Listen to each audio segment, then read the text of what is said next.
feature match area for the final round of Swiss here on day one from Grand Prix Chicago.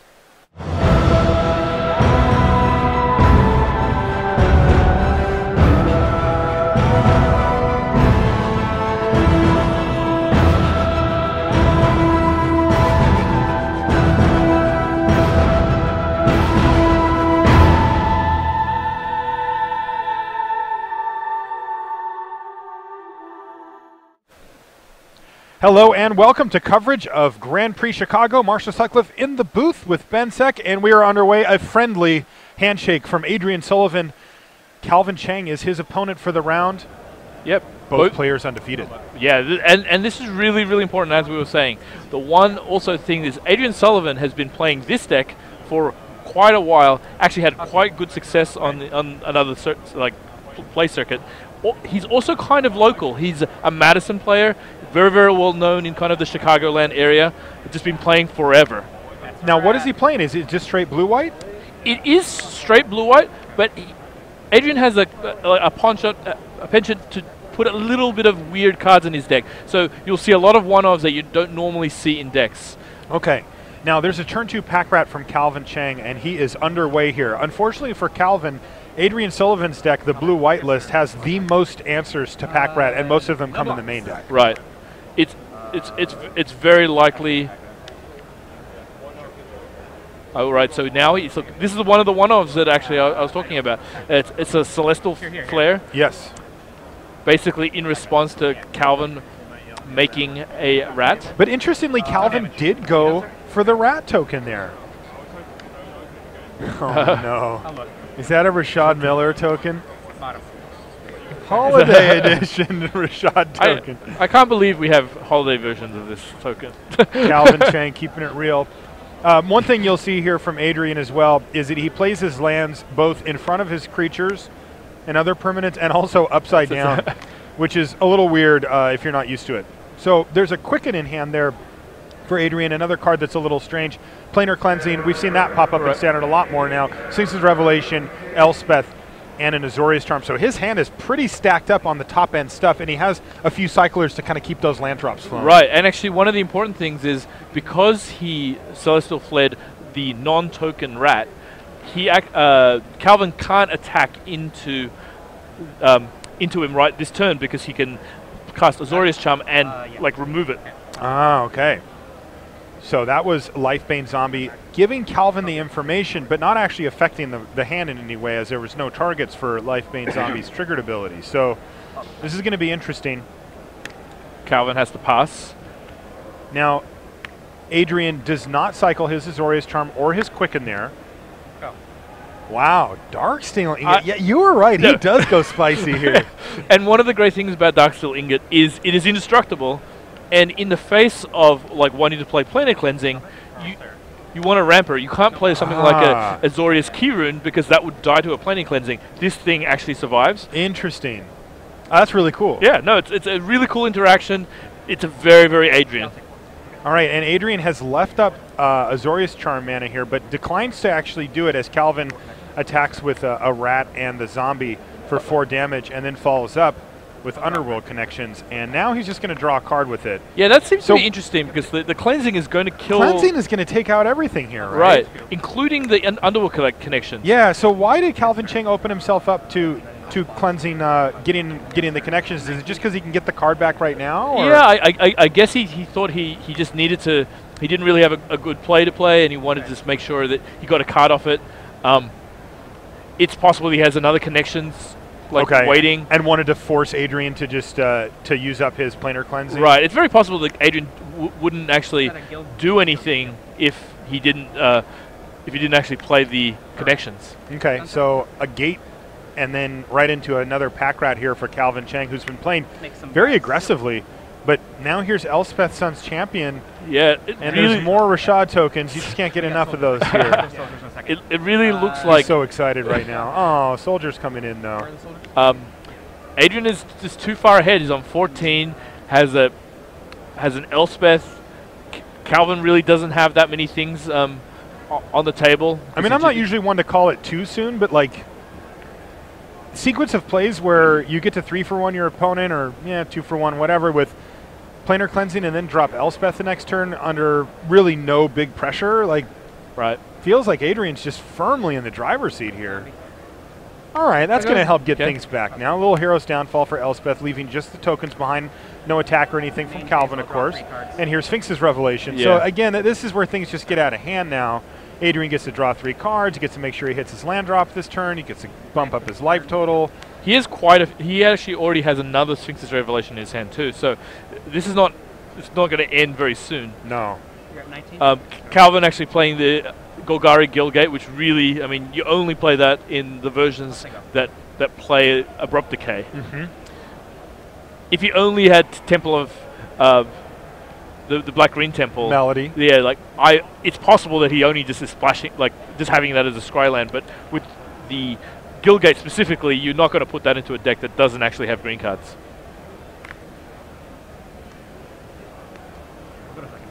Yes, sir.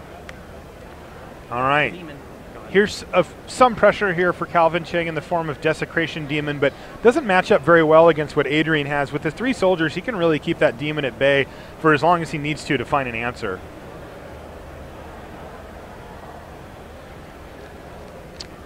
Darksteel Ingot. Yeah, I mean, when you really want to ramp to 6, Darksteel Ingot is a very, very solid one, especially because you want to cast Planar Cleansing. Right.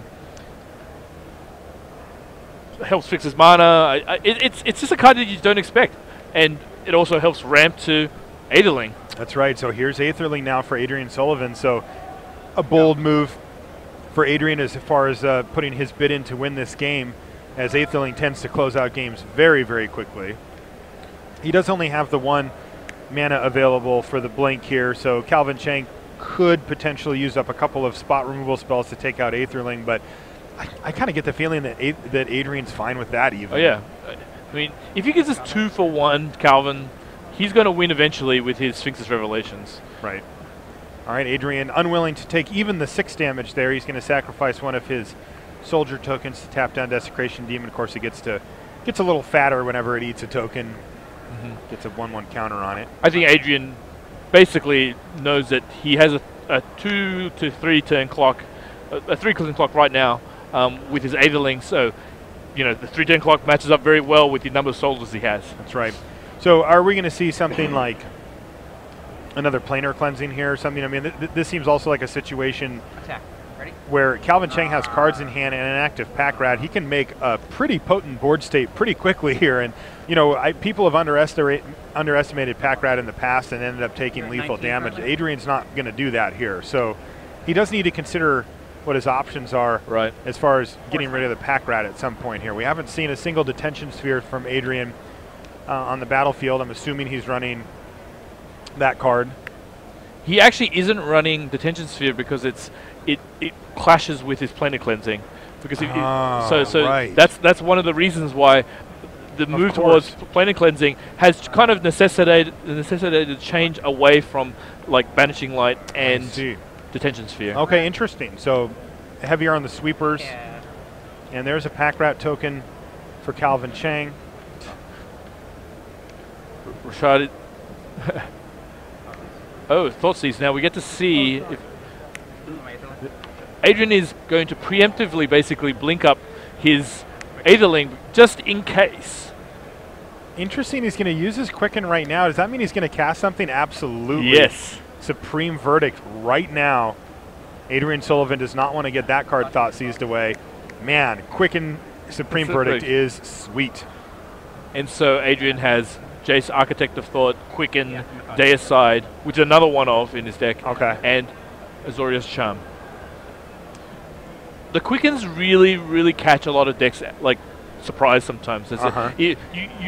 Sometimes you'll, like, add a couple more things to the board because you say, oh, he misses Supreme Verdict, but actually, it's a trap. Ah, it's brutal. It's going to be Jace. Goodbye, Jace. And Jace, Architect of Thought's going to hit the bin there for Adrian. Gets to keep the rest of his cards, though. And remember, that Aetherling is going to come down from that massive penny that it's under and get back to business. All right, Lifebane Zombie follow-up for Calvin Cheng. Adrian doesn't have any targets for it. Right. Now, Aetherling is going to make short work of Calvin. Really just 2 attacks. Yep. There's a Temple of Enlightenment is going to get a Scry. I saw that Adrian just top decked a Divination as well here. So the things keep rolling for Adrian Sullivan. And again, he just looks to be in a great position. This game feels fairly close to over here. Oh, yeah. Adrian's a very old school player. He's actually... He is the oldest school. Yes. I believe he actually has purchased beta packs, but I'm not positive that's true. So he actually got into the game back in '93, maybe even at that Gen Con, because he's like a long-term gamer of many sorts. I see.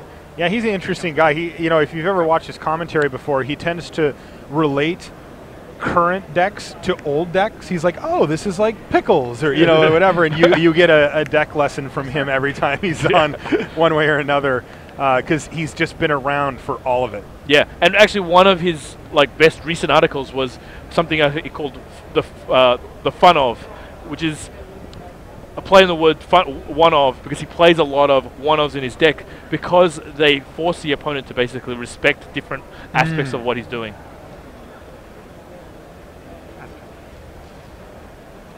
The fun of. Yeah, it's like he's just playing, a fun of Deicide. Right. Fun of Quicken. Yeah, yes. So he's going to just cycle that. No, maybe not. He's going to play the Divination here, so we get a little... What card is that? Inspiration. Inspiration, yeah. Build your own inspiration. Build your own.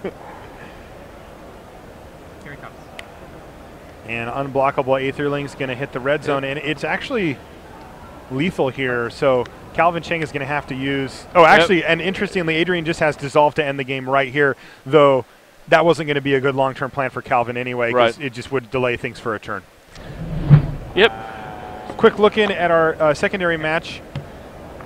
Joe Demestrio, yeah, great young player. Had a pretty solid season here with a bunch of top 16s, and is still chasing those pro points versus Jared Betcher, who he doesn't need any more pro points, but he'd like some, because if he gets platinum before Pro Tour Magic 2015, he will get the flight, he'll get the appearance fee, he'll get all that kind of stuff. Actually, Joe Demestrio actually has his 5 finishes for GPs, but he needs a top 16 to hit silver. Right. And he basically has missed. He's had win and in for silver 2 or 3 times and missed each time, almost heartbreakingly so. Oh, absolutely heartbreaking. I've talked to him a lot throughout the course of the season, and he has just been trying so hard and hasn't quite been able to get over that hump. He was played at GP Minnesota, where if he would have gotten that silver queue, it essentially would have queued him for 2 Pro Tours or maybe even 3. It was a big game, and he couldn't quite get there. Yeah, and this is really important for him. If he gets in the next three GPs, which he's playing all of them, if he gets 1 top 16, he gets to go to Pro Tour M15, and because of his silver invite, he'll get 1 for Pro Tour Khans of Tarkir, in Hawaii. Awesome. It looks like Joe's doing well. Both these players are 7-1 now, so they're really playing for kind of a very solid finish, so they can make a run for it tomorrow. Right.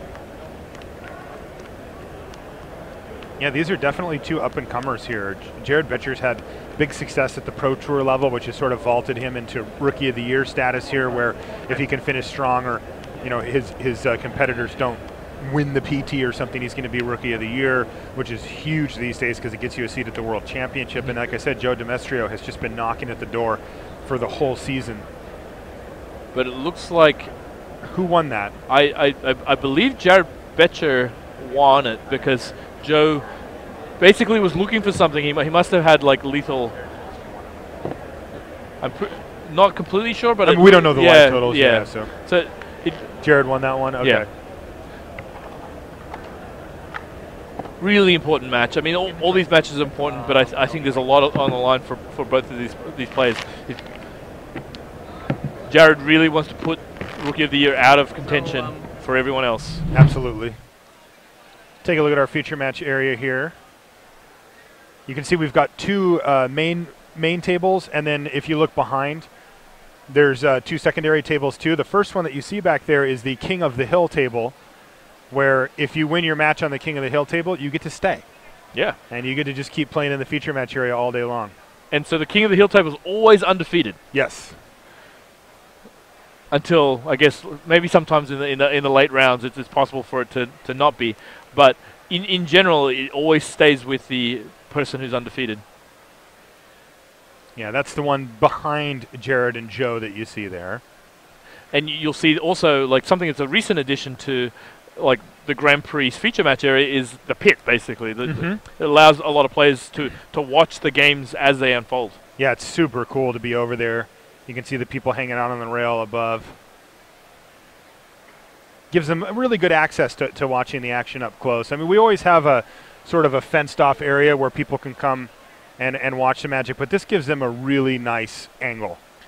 Yeah, I mean, with over 2,000 players at the Grand Prix, you know, if you finish your round early, like, it allows you to kind of, like, watch some of the best players in action. Sure. I mean, in between drafts, right? Oh, yeah. That's what you It's meant. true, yeah. If you finish your draft game early. And then Right. So basically what our advice is to draft aggro decks at the GP side events so that you can watch some stuff in between.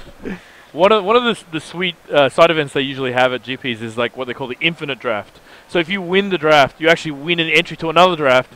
So if you happen to chain like drafts together, you actually will like go infinite. Yeah. One of the first times they did this was like in 2010, and I was actually 7 drafts deep. And then they ended it. Oh my I was actually 7 in a row, and then I was like, "Oh, like we're actually shutting it down now." I think I might have broken them. Oh, that's awesome. Yeah, I did. I won 2 in a row and went back for my 3rd, and they're like, "Yeah, there's no more today." I was super bummed. So Adrian opened up with a Elixir of Immortality, like, but had no mana open, and Wow. so Calvin was actually able to like abrupt decay it. Interesting. That might be a big deal. You know, those elixirs can be pretty tough to get back, especially if you only have a 1 of, and if it gets thought seized away or destroyed with abrupt decay here, that can be a big dent in the game plan. You know, if you're trying to go infinite. All right, so Calvin's got Lifebane Zombie, and we're going to see a hand of 3 lands: Sphinx's Revelation, Jace, Architect of Thought, and a Divination. So no targets for the Lifebane Zombie, and not really any relevant information for Calvin, I wouldn't think. I mean, I guess maybe the Jace. Like the Divination and the Sphinx's Revelation are kind of, he's going to play those, and you know you're not really going to do anything about him anyway. It seems peculiar that Calvin kept in the abrupt decays. It may indicate that he doesn't quite know Adrian's build, which has no enchantments basically to hit with abrupt decay. Oh wow! Oh, that's that counter spell? Render silent. Render silent, right? Yeah. Another one of the fun-offs. It is. Now, interestingly here, Adrian Sullivan's getting Thoughtseize the turn after Calvin saw his hand, and it has 2 very relevant spells. It has a counter spell and a planar cleansing, but there's also still, of course, Jace, Architect of Thought, and Sphinx's Revelation. So really just a stacked hand for Adrian Sullivan. He just needs mana. Yeah, He's got it in his hand, so... So what he takes, I think, is going to be determined what he has in his hand. Right. I think if he doesn't have he'll go for Jace basically if he doesn't have a Hero's Downfall. Okay. I'll take 5. And in he comes for 5 damage as well. So a productive turn there for Calvin Cheng, but a lot of bad news for him coming down the line. If Adrian is managed to stay alive long enough here, he has all the power he needs in his hand to finish off this match and win. The question is, can Calvin Cheng shut the door on him before he has a chance to deploy it? Yeah, it looks like Calvin has another Abrupt Decay.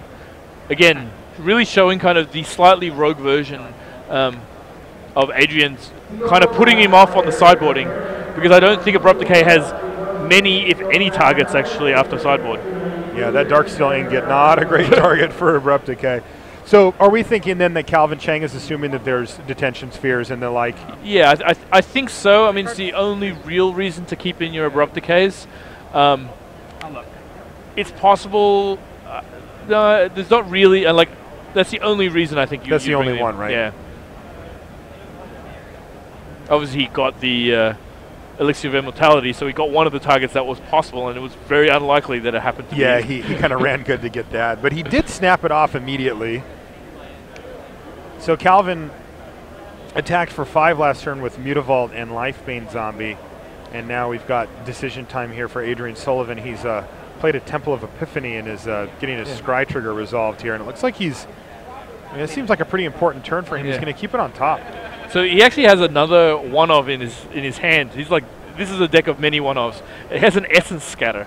Oh, does he? Yeah, so it's again, all these one-offs make your opponent think twice whether you actually have two of something, and so you can never really be like certain what you're playing into. Especially in a format with Thoughtseize where they get to see a bunch of your cards.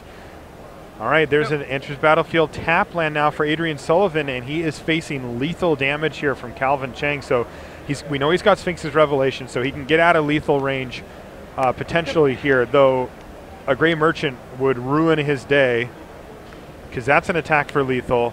Last Breath, though. And a key card here, it takes out Mutavault, which means that if Calvin's forced to add more pressure to the board, all of a sudden Adrian Sullivan's planar cleansing looks a lot better than it did a minute ago with that Mutavault lurking. And he knows he can't deploy any more threats onto the table because of the planar cleansing. So another enters the battlefield tap, Temple of Enlightenment this time for Sullivan. And he is in the Scry tank once again. So Calvin knows that Adrian has a counter spell, so doesn't want to deploy something into the face of it. Probably waiting for some sort of discard spell. I mean, he knows about the counter. He knows about the planar cleansing as well. Like, not a lot of incentive for Calvin Chang to develop his board when he's already got a lethal attacker anyway. Right. Now, again, though, Adrian could be lining up for a Sphinx's Revelation here. That would put him back up to 5, which would theoretically keep him out of range. But I think go ahead. No, I think if Adrian is able to deal with this Lifebane zombie, he's going to take over the game pretty quickly at that point because he's got the counter magic to protect, and all he has to do is draw another Sphinx's Revelation, and he's going to be like way too far ahead. Right. All right. Well, here it is, Sphinx's Revelation, which is basically a fog. Combat. Yeah. Basically a fog. Yep. And draw 3 cards. Yeah. All right, and it works. Because, I mean, that's a scary turn there, right? Calvin slams Gray Merchant and the game ends.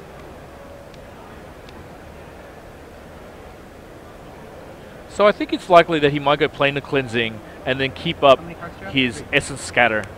Oh, no.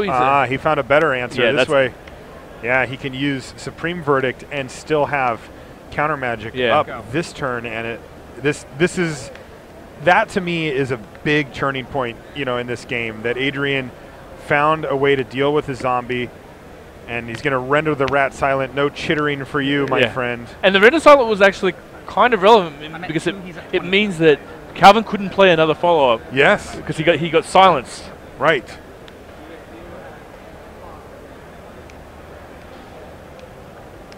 So now we're basically one Sphinx's Revelation away from Adrian just having fully taken over. He's still at 2 life, so it's not entirely clear. I mean, he's got the Essence Scatter, so 1 Gray Merchant isn't going to get it done, but there are scenarios where he could peel 2 in a row or something and get him, but the time is ticking for Calvin Chang.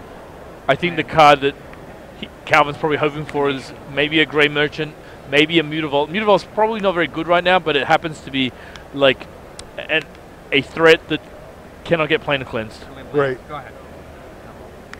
All right, Hero's Downfall takes down Jace, but like I said, it's similar to before. Adrian's got to be kind of happy about it, and there's Essence Scatter, Windmill on the Gray Merchant, but that was the first Gray Merchant. Now the question is, what happens now? Does Adrian have another answer? Does Calvin draw or have another Gray Merchant? So does Adrian have another Sphinx's Revelation, maybe? Boom. Yep. I think Calvin might have thought 7? Yeah, might have thought he had it because like there's not that many 2-mana counter spells. Totally. I think you're right. And he was like slammed it basically. Did you see how hard he slammed it on the table too? And Adrian re-slammed. And now it's like it's pretty much the nail in the coffin. Yeah, really. I mean, now Adrian's back up to 9. There's no single draw step for Calvin that wins him the game anymore. And Adrian has all of his mana and all of his cards, so it's just a matter of finding the win condition now for Adrian Sullivan. But if you're sitting in Calvin Chang's seat, I mean, Adrian's going to be discarding like 3 cards this turn. Ratchet Bomb, all right. Again, shows the power of the one-offs. I mean, like Calvin really thought he had the opening. Yes. Give me some choices. Yeah. That must have been hugely disappointing for him to meet that Essence Scouter there. Like you said, you just don't see it that often in Standard. Jace, Architect of Thought, number 2 for the game for Adrian hits and keeps those cards flowing. And he now reveals, well, there's a pretty good win condition. Elspeth, Sun's Champion, jumps into Adrian's hand. And my guess is that if he resolves that and Calvin Cheng doesn't have another Hero's Downfall, we're probably going to be seeing a scoop. Yeah, I think Adrian's a completely dominant position, has a million cards in his hand too. In fact, he's going to beat down with Mutavault here even. Okay, so he has to discard, I think, 3 cards? Yeah, maybe 4. It's just a ton. I don't know about you. Whenever my opponent has to discard to Sphinx Revelation, I feel like I've already lost. Like, have you ever won a game from that scenario? Like, it's so difficult.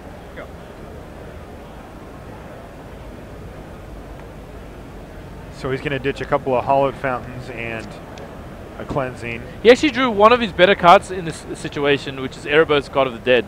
Calvin did? Oh, yeah. Very nice. So this can get him back on track as far as getting cards again. It can fuel his hand. But the problem is that Adrian's going to play Elspeth here. Oh, and Deicide that was hanging out in Adrian's hand kind of forever. And Calvin doesn't even bother activating it. It's just like, oh, wow.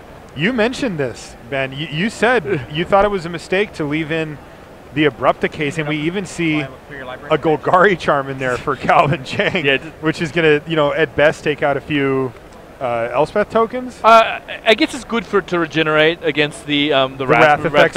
So Calvin can play a particularly aggressive game. Right. Okay, that makes sense. But the Abrupt Decays basically have no targets that are relevant that he cares about, and I think he should have probably worked it out based on the Planar Cleansing, because even not counting Adrian's deck, a lot of the versions in the past few weeks have been like going to Planar Cleansing at the expense of the enchantment removal. All right, a little bit of housekeeping here from both players, checking out some graveyards, looking through some libraries. Adrian gets a lot of information from the Deicide here, but let's be honest, this is just in case he has to play him again tomorrow at some point or whatever. Like, this is not. Yeah, this one's over. I mean, Calvin has essentially a blank hand. Right. Like all 3 cards don't do anything in the game right now. Probably mis-sideboarded a little bit. I mean, like. No, that's a fair call. Yeah. Sometimes you got to call it out. Right, and it's to say, like, it's really tough to play it, and know all the decks in the format. And so it's easy to make these little kind of like slightly sideboarding mistakes, but it makes the difference. I mean, it does. It really, really was like one of the telling things about this matchup. Yeah, I mean, look, Calvin probably saw Adrian's deck and just said, "Oh, blue-white control. Right. I know that deck. I bring in these against blue-white control." And sometimes you have to go a step further. I mean, when I first saw the list, I assumed that too. I just say, "Oh yeah, this." It's like, "Oh, of course, he's playing Cleansing version. It doesn't have it." And it's just the a matter only difference is I'm in the booth and he's down there, and he's playing for the Mad. And I probably would have put more than a half a second of thought that I did put into it if I was in the. I mean, Calvin's Ado. He's obviously had a great day. Totally. Totally. I mean, that kind of slip up. Yes, it's like we see it now. But he has to have made a lot of right plays all through today to get to this point. I mean, this is a really, really tough tournament. 2,000 players, like people playing at the top of their ability. Absolutely.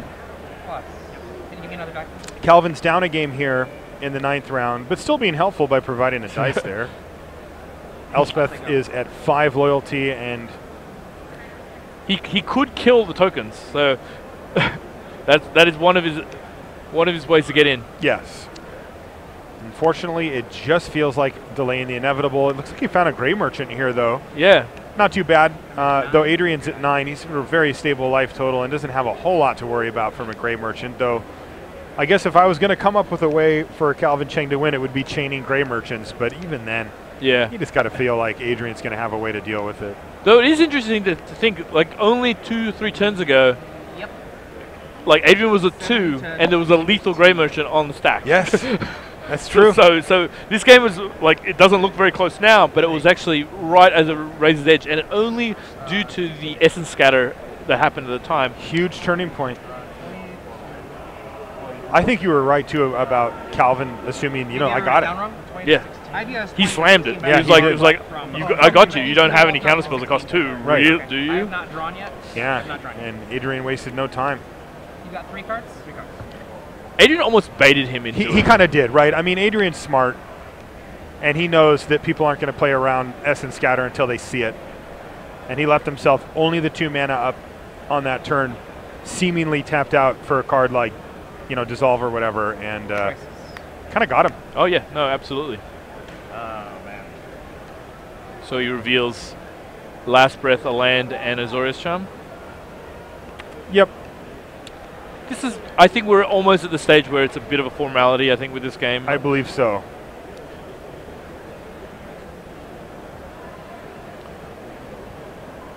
But you always have to play it out. I mean, I know looking at players like Owen Turtenwald, he will never concede. Yes. Like, it only if there's a time on the game, but he plays to the bitter end because his opponent could make a mistake. Yes. He could draw a sequence of cards that he didn't expect. Yeah. It really is does pay to play it out. That's how I am too.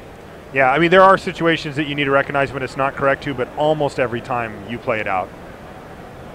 I mean, right now Calvin's down a game, so I mean, sometimes you play it out.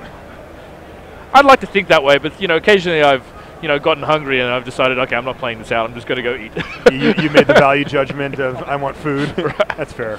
Oh, I'm making that one right now, actually. another one-off by Adrian Sullivan. Actually, I know this is in his sideboard. This is a Debtor's Pulpit. Oh man, he's just going off here.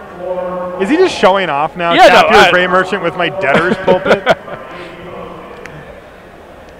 Debtor's Pulpit is really in the deck because it's one of the best and only ways to deal with Aetherling. Aetherling, to keep Aetherling at bay, yeah.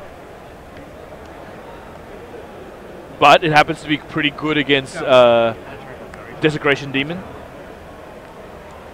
Yep. So he plays the -1/-1 mode of the Golgari Charm to sweep away all the tokens, but there's more where that came from. Adrian Sullivan's at 7 life, fully stabilized.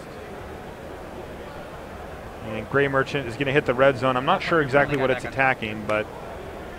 And this is bad news for Calvin Cheng. So when your opponent lets you put your Grey Merchant back on top to prevent 2 damage... Oh, this is interesting now, though. He's got to have Thoughtseize to follow up, because Adrian's basically just saying, look, I have a counter spell. Right. Oh, he doesn't even he have doesn't even. He doesn't even have it. He just wanted to protect. Yeah, he just knows that the Grey Merchant really isn't that good at drawing now. Sure. He's at 7. Good point. If you have to redraw it, I mean, it's a 2/4 for 5. Just not very powerful right now. Yeah, Adrian's, again, at a comfy life total here. I'll say this again. This is another one of his one-offs. He actually has a main deck Cyclonic Rift. It's one of those cards where if he gets to 7 mana, he can really be devastating. Like someone overcommits, sweeps up all their permanents, puts them really, really far back on tempo. Absolutely. And you can use it in its 2 mana mode as well. Time it right.